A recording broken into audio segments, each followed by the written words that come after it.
那跟這些第一次見面的對家人們相見的時候是什麼感覺？其實有點好笑，因為他們就覺得說我比較年輕，他們全部都大過我的啊，但是其實我的輩分都超高的，超高，他們要叫你什麼？因為其中這邊有4位，其實有3位已經去世了啊，這2位跟我同輩是21世，其他這1位還有這1位都年紀大過我的，但是我還大過他1輩。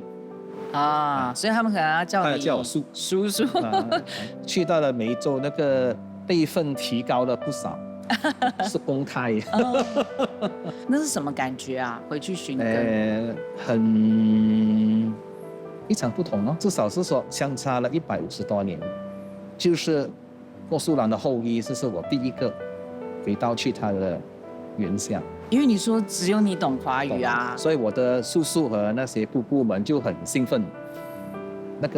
他說：“下一次要去嘛？”結果都去不成，不久就那個 COVID-19 了嘛，到現在了。也是因為這樣去過了以後，你決定加入嘉義會館嗎？我是加入先的。我是加入先，我是要找看有沒有我的這些老祖宗的資料，特別是郭樹蘭，因為當時的社會的那種情況，應該是你來到一個生疏的地方，多數會加入會館的。但是他就比較特殊，他是跟教會來的。那麼我們嘉義會館的那個時候還是屬於說非常中國的，很傳統的，所以我們選會長。